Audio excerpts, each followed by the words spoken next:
Exhibitions like ConExpo are many things to many people.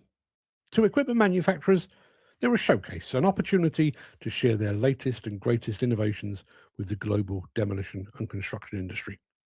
To attendees, they're an ideal way to compose a shopping list of future purchases and aspirational acquisitions.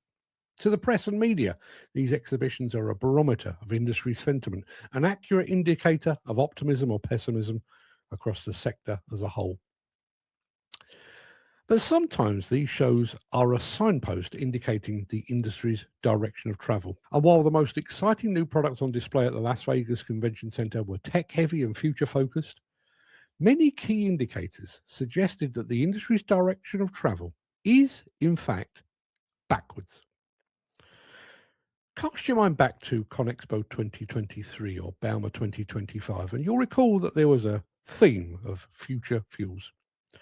At the previous ConExpo, every major manufacturer was flying the electric flag with pride, and there were hushed conversations about the promise of a hydrogen revolution lurking just beyond the horizon.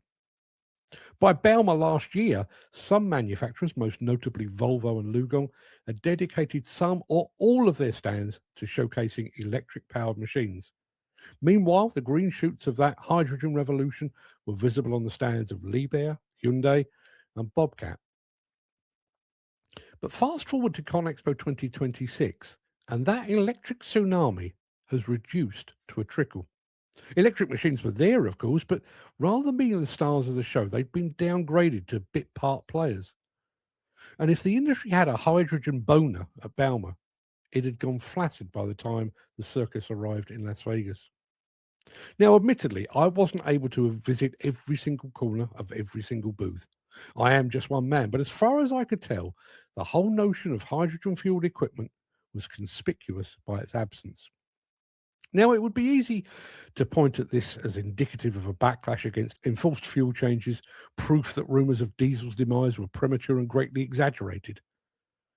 But this is not a universal truth. In fact, it probably says less about the industry's environmental ambitions and rather more about ConExpo 2026's host country. America, as we all know, is the spiritual home of the muscle car and the gas-guzzling pickup truck. It's a nation built on diesel, and many Americans will not surrender it willingly.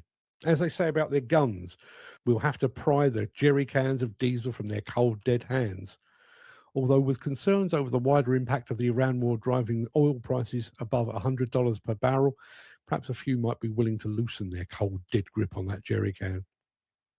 But this is Trump's America, where coal is clean and beautiful, where the Department of Energy has all but banned terminology like climate change, green, and sustainability.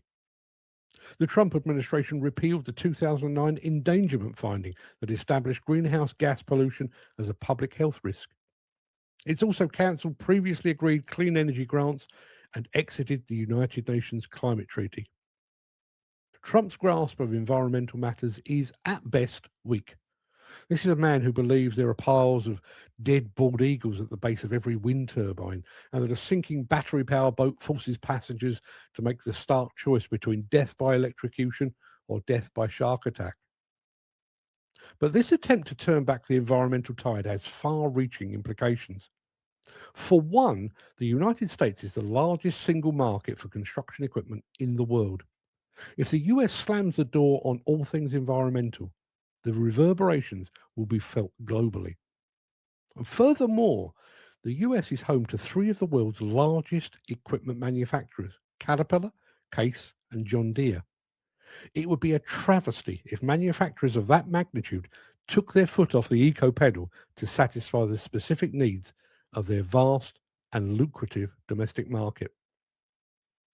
Yet elsewhere in the world, the environmental train trundles on. Even if there was only a smattering of electric machines at the Las Vegas showground, manufacturers continue to make existing diesel engines cleaner than we thought possible a few years ago.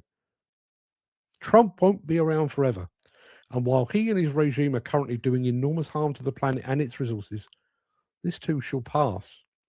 And ultimately, ConExpo was a snapshot, a moment in time. By the time the show rolls back into town in 2029, the pendulum will probably have swung back in the opposite direction. Electric machines and perhaps hydrogen machines will be displayed widely, a source of pride rather than a guilty secret. The environment is too important, and we've come far too far now. We can't put the toothpaste back in the tube, even if some people might actually prefer it that way.